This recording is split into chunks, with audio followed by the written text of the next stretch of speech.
Hello, you wonderful people, and welcome to another episode of Crime Centric. This being a show into our crime dramas that I watch. For today's episode, I'm going to talk about the latest episode of Clarice. A lot of really interesting things went down in this episode, so let's break it down. Obviously, with the aftermath of last episode, Clarice figuring out that maybe her father isn't who she thought he was. And in her mind, it's like, I built my entire life based on like this notion of who he was and wanting to basically mirror her life to be like him, because she feels like he's basically the foundation of like her entire life. And so she's just struggling with that new reality. And for her, it's like she is angry, but she doesn't want to admit that she's angry. Because I think admitting that she's angry would admit like, oh, you're angry about something. What is it? And it's like, you're supposed to be fixing me. You're supposed to be helping me wrap all this up. But you just she's basically implying like Leah's implanting seeds in her head of like, you want me, you're telling me to be, you're saying I'm angry, so I'm angry, like, but I'm not angry. It's like, whoa boy.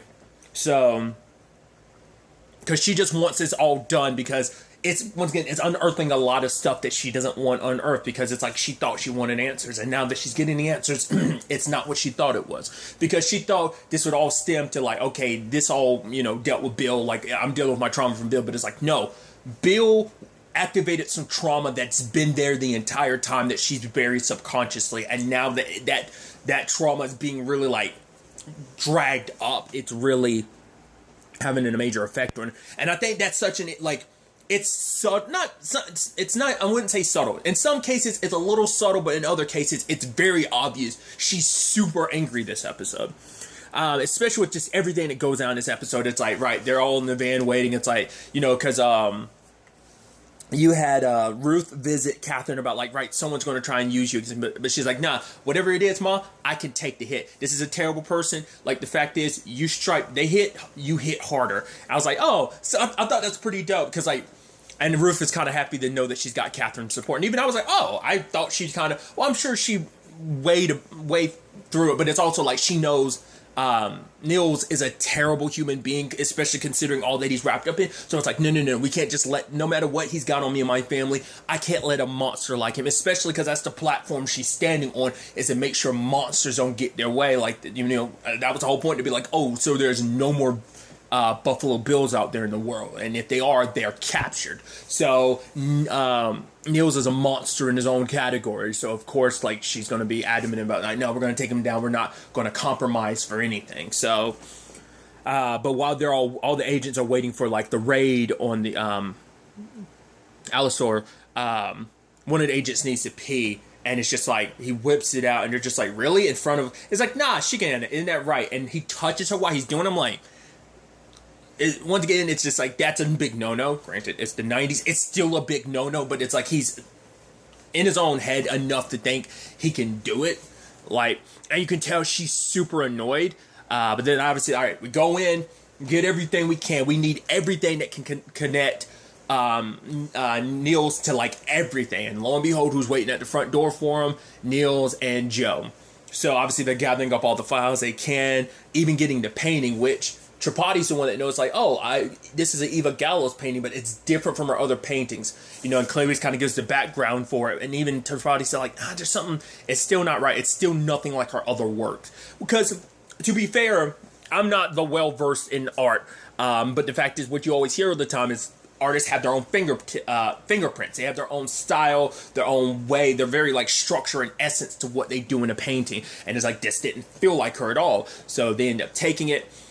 Before, it's like, obviously, like, Ruth wanted him in handcuffs in front of all the cameras, but Niels, got in front of the cameras and looking like the quote-unquote frail old man, and be like, oh, I don't know, like, whatever things, I am unaware of all the terrible things that's happened at this company, apparently, but don't worry, I'm gonna be here to help, give them my full support, and trying to root out blah, blah, blah, blah.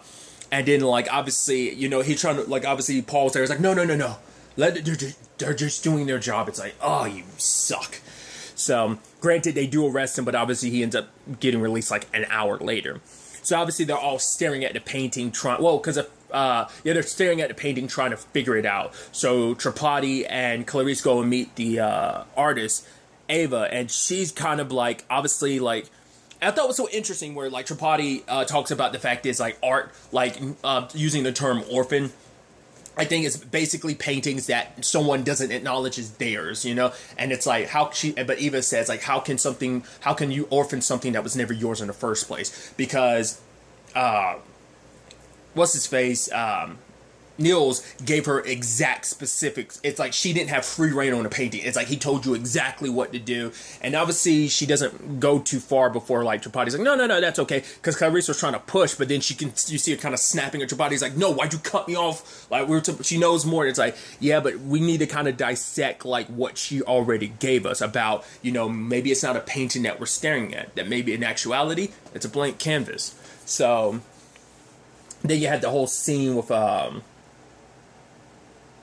Niels and Joe, and the moment he was like, oh, don't worry, like, because it's like, oh, this house of yours, yeah, like you, Sophia, you know, the girls were still little at the time you built this house and everything. He's like, yeah. And then the moment he was like, and then he turns to Joe and he's like, you'll handle it, like, basically almost from an artistic standpoint, like, oh, the fact is you'll handle all of it beautifully. I was like, I don't like the way you said that. I was like, and then at first I was like, and just kind of thank you, and I'm like, what kind of hold does this man have over you? And then I was like, is this going to go where I started thinking it was? Because I was like, the way he's saying that, it almost sounds like you're going to take you're going to take the fall for it. I had a feeling like, oh, the easiest thing is to make Joe the scapegoat. Granted, he's mixed up in a lot of this, sure. And obviously for him, he, you know, because like obviously he sees the moment the vehicles roll up, I was like, oh yeah, they're there to kill you. They're going to make this all fall on you. So he calls up Paul and he's like, no matter what happens, I want you to know, I want you to tell my daughters all that sexual stuff. That was not me. That was not me at all, because he doesn't want his daughters to look at him like he was some monster, because for him, he's like, everything I did, like taking the job and everything, he thought it would be a next great step for him and his family. And it's just like, now it's like my wife won't even talk to me. I wonder, is it because she knows what he's mixed up in and she wants to keep their children away from that? Or is it at the very least, maybe he became a very different person afterwards? But it's like, make sure they know. Basically, it's like he didn't sign up for this job with this, but he kind of got dragged into it.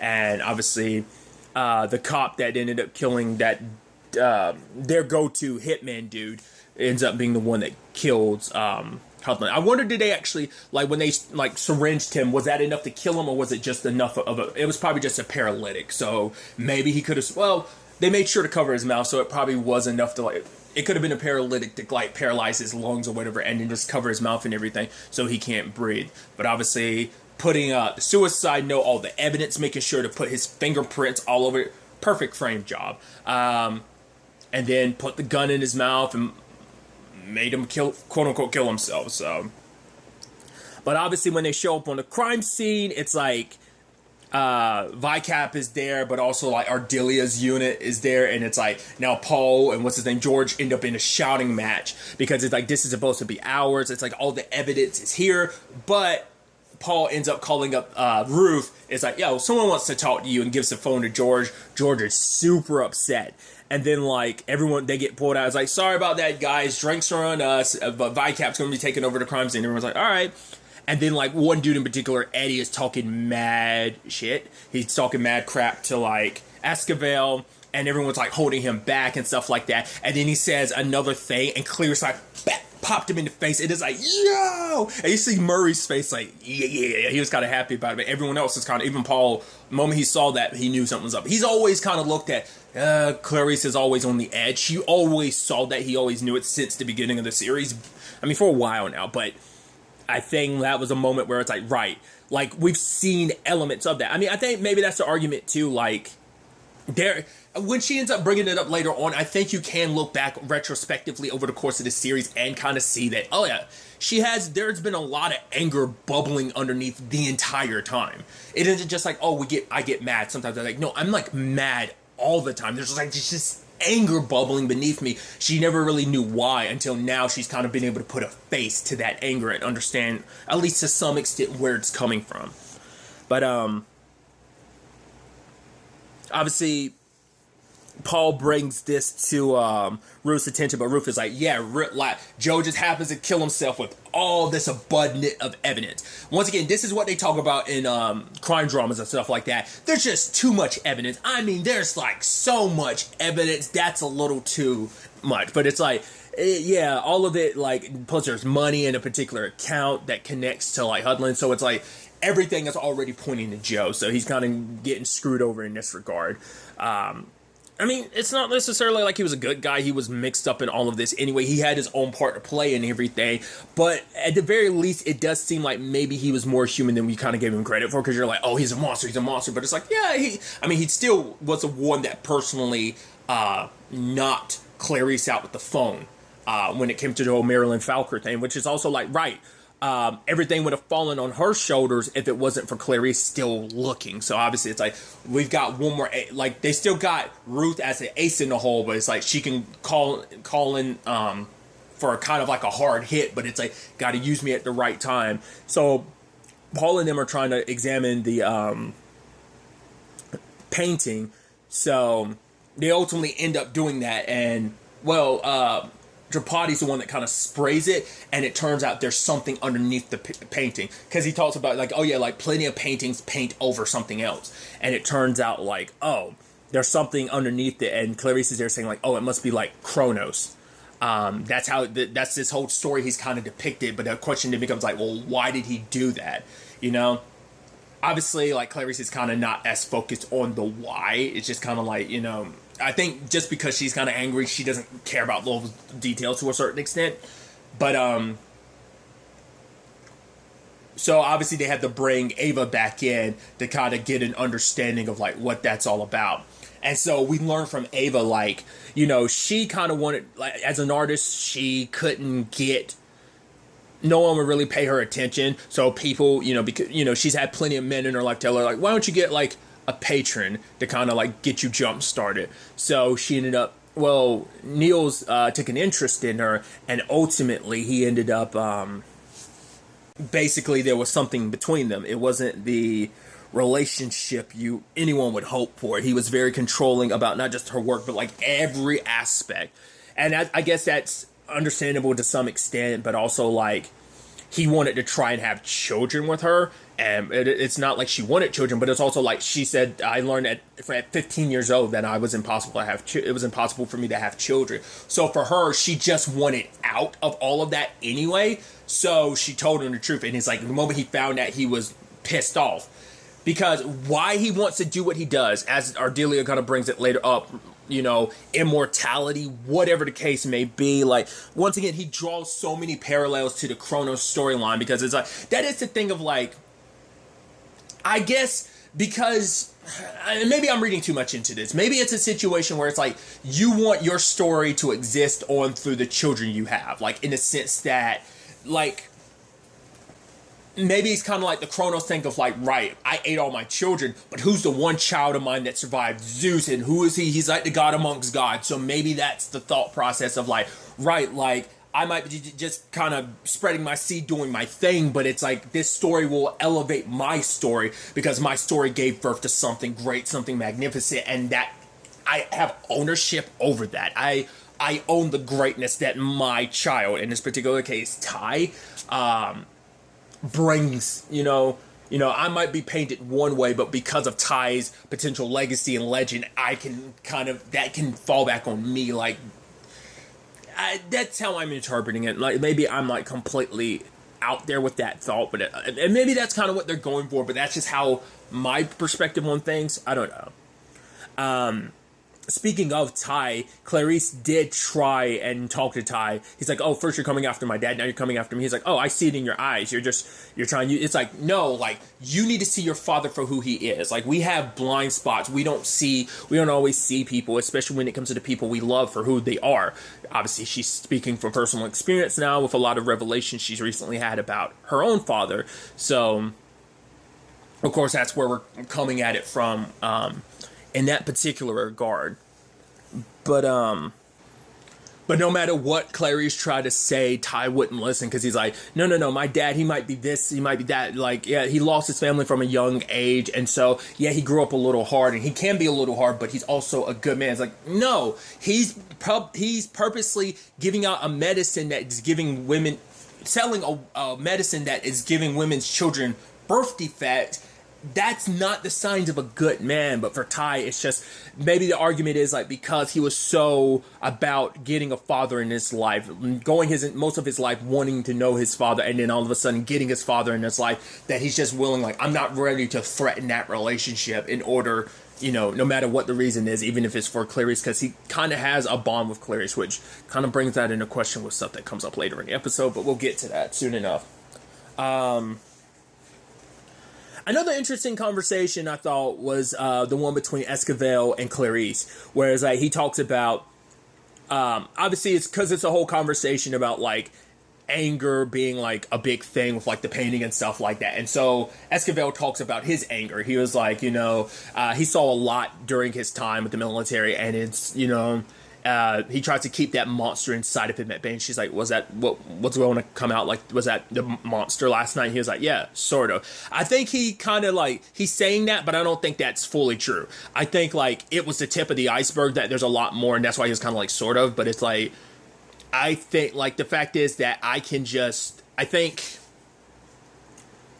that there's a deeperness to that, like there's a deeper darkness that like he's afraid for anyone to see. Like I said, that was just kind of the tip of the iceberg. I think he feels like if the real monster came out, like you wouldn't recognize me, and so that's why it's like, he even saying to Clarice like, right, we in particular, we have to like we're not allowed to fly off the handle, because it's like, right, you're a woman, you're not allowed to fly off the handle. You're supposed to be like, oh, you're supposed to be, everyone, you get viewed a certain way. Him as the quote unquote minority, it's like, I can't fly off the handle either, so that's not really within our quote unquote privilege to a certain extent. So, but obviously for Clarice, she, it's like, you were just trying to defend yourself, which she was like, I can defend myself without hurting myself, which I thought was interesting, because it's like, I guess by hurting yourself, because usually that's what they say. I don't know if it necessarily applies in this case, but they say like depression is kind of anger turned inwards, and I don't think that applies in this particular case, but it's like your anger consuming you does more harm to you than it does someone else, so kind of don't let it consume you. But then Clarice kind of says, but he's thankful of her defending him, but for her, it's like sometimes she feels like, I just can't hack it in this job, and that leads to an interesting, because basically a complaint is being filed against Clarice, is getting like lumped into everything with Ardelia, because it's like, right, it's supposed to be further proof of, hey, you can punch a fellow agent and not suffer the repercussions of it because you're white, and I would not be able to have the same luxury. And she's like, you do what you got to do, but she's like, but more so than anything, you punch a fellow agent, that's not you. Like, there's something there. And Clarice is like, I'm fine, when in actuality she's not. Paul ends up having her go to Dr. Lee to kind of sign off on something, and so ultimately Clarice goes to visit her, because I think a lot of things have kind of put things in perspective for her. And so when obviously Lee's kind of pushing for stuff to like, right, you don't need me to kind of give you this, like at first, you don't need me to give you the answers. The answers are already there. You're just not willing to look for it. You want me because you want to lessen the pain, because if it comes from you yourself, because it needs to come from her, because the only way she's going to get through this and overcome it is if it comes from herself. If she lets someone else give her the answer, she's allowing the blow, because it kind of almost makes it so like, right, I can lash out at you a little bit because you're the one giving me the answers I don't want. Like, it takes a little bit off yourself, like when it comes from you directly, like it lessens the blow, but it's like you need to feel the full impact of everything. But even to the point, Clarice does lash at her, and Lee is like, I can take it, but you can tell it did sting. All that like stuff that obviously about the burn on her arm, it's like, oh, I'm sure it goes further up your body, and it's like, you came back. It's like, oh, you're from a suburban area, but the fact is that you came back to Chinatown because you wanted to try and get back something that was awesome. It's like, go ahead, I can take it. But it's like, the truth be told is, why are you trying to sabotage, your opportunity to go back to work? It's like, at the end of the day, if you don't want to go back because you realize that your job is traumatizing you over and over again, is aggravating your buried trauma, but you're using me as an excuse to try to be like, hey, Clarice isn't ready to go back to work. You it has to come from you. You have to make that decision yourself. Because she's like, I love my job. I'm really good. It's like, if that really the case? Do you really? Then why are you trying to make it so that why are you trying to sabotage you? Why are you trying to make it so that you're forced not to go back? It's like, I'm not going to help you with that. So she does sign off on it. And it's like, ultimately, it's got to be your decision to decide whether or not you have to choose not to go back to work today. And so when she gets back to Paul, she says like, no, I didn't, Dr. Lee didn't go for it. She didn't sign off on it. In actuality, she did. But for Clarice, it isn't just, oh, I'm going to take a break. She turns in her gun and badge. For her, it's like, I really enjoy my job. I loved my job, and I was working my way up the rank, and then Bill happened, and that changed everything. And it's just like, for her, it's just like, there's just so much there. It's just everything. She's just so angry. Like I said, Bill scratched at the surface at something that was always there. She just wasn't aware of it.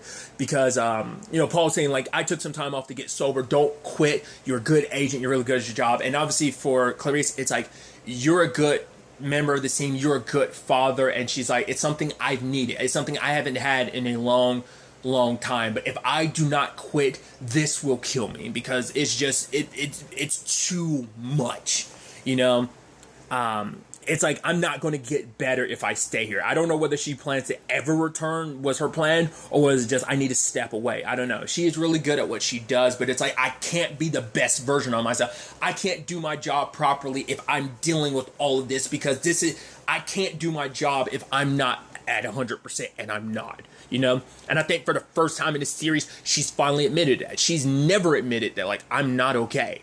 She always has to be like, I'm fine, because it's easier to say you're fine than really kind of deal with what's bubbling beneath the surface. So she walks, and obviously as she's packing up and leaving, like, she runs into Rebecca. It's like, whoa, when did you get back to... I never left town. But the fact is that after hearing you arrest Niels, like, I think for her, it's like, wait, I think it changed her mind on things, because it's like, she knew there was someone really powerful behind all this, but to know, like, whoa, you went for the Goliath.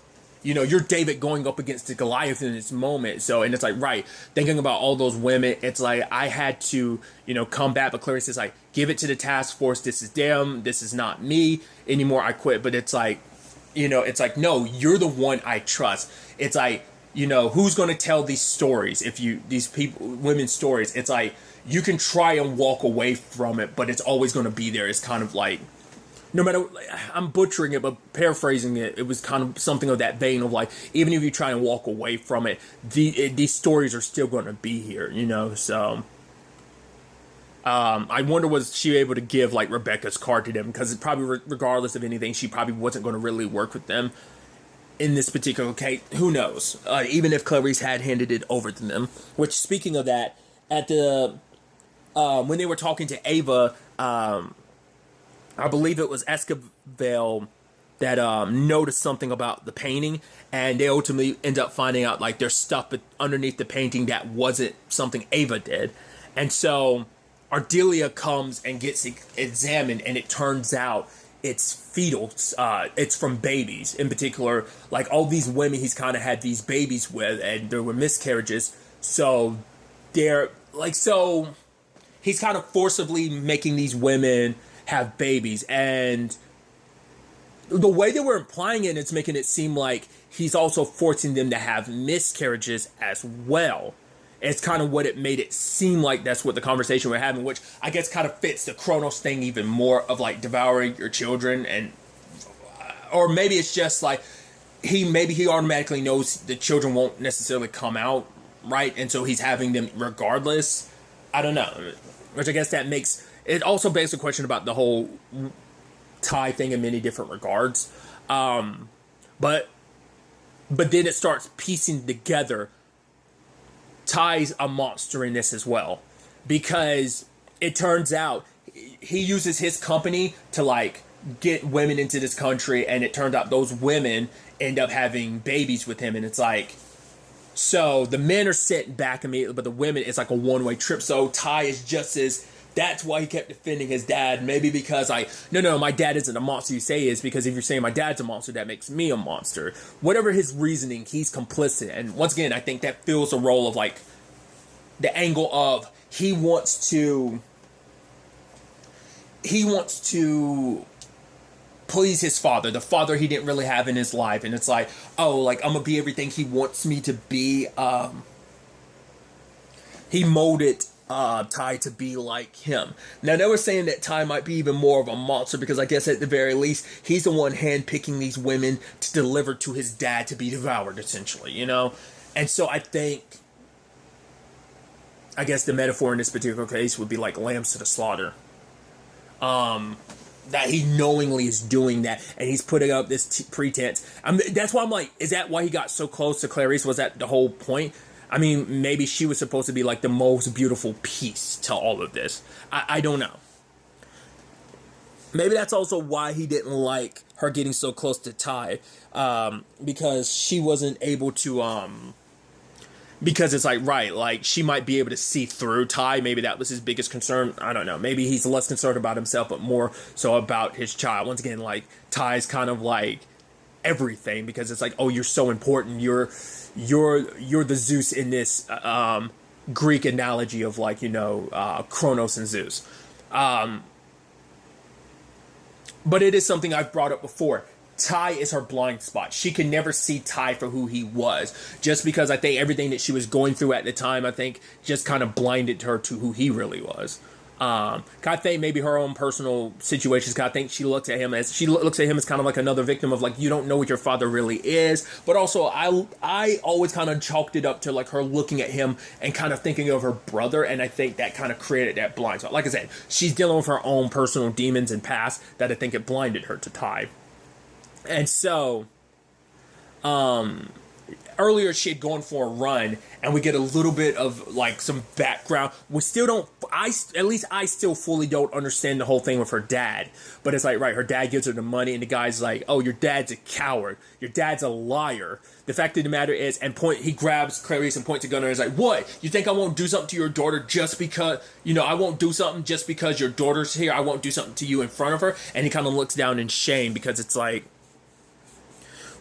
because there was like a 100, but then there was like a whole bunch of ones. So, like, I don't know whether it's someone, once again, I don't know whether he owes, like, he made a lot of bad deals, like he had a gambling issue. And so maybe I chalked that up to, like, that was my immediate thought last episode. I don't know if that's necessarily what they're going for, but he had to pay off some debts, but he couldn't pay it off. And he figured, like, no, you won't do anything to me as long as my daughter's around. But maybe that's also, like, what ultimately led to him getting killed on a job. I mean, to be fair, like, bookies normally don't kill the people that owe the money. It's like, if you die, you can't pay me back. But once again, because we still don't fully understand, like, why his Clarice's mom was pissed at him, what the argument was about. She had one perspective, because it's like, oh, she was just so angry at him. But it's like, right, he probably emptied out their accounts. That's probably why she sent Clarice away, because she legitimately didn't have the money, because all the money they had, he probably threw it down the drain with bets and stuff like that. But the fact is that he would use Clarice. It's like, oh, you're my little deputy and everything. He sent her to be, you know, essentially his human shield. It's like, you wouldn't do anything when my daughter's right here, right? So, because you'd have to do something to her because she'd be a witness. So you never do that, you know. So knowing that your dad, you know, would do that to you, it kind of breaks her a little bit. Like, oh, I thought my dad cared about me, but I was just kind of a piece to be used by him to a certain extent. Even to the point she breaks the necklace again, you know, it comes full circle. And she ends up sweeping up the pieces because she's got a lot to process. And lo and behold, who shows up at the end of the episode? None other than Ty. And I'm like, oh, and Clarice doesn't know. Oh, boy, this is bad.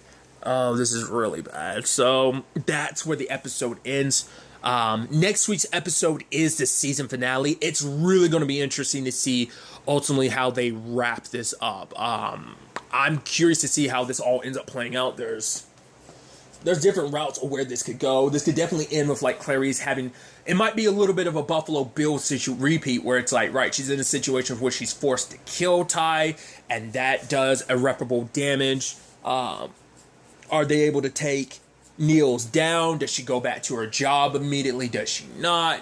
Whatever the case may be, it seems like this might be coming to a close. Maybe it might end off on a cliffhanger where it's not resolved, but this might be like this arc of the story is done. We'll ultimately have to wait and see. I'm really interested to see how the season finale wraps this story up. But really, that's all I want to talk about. Until next time we meet, be happy, be safe, live life to the fullest, and enjoy it. Good day and goodbye.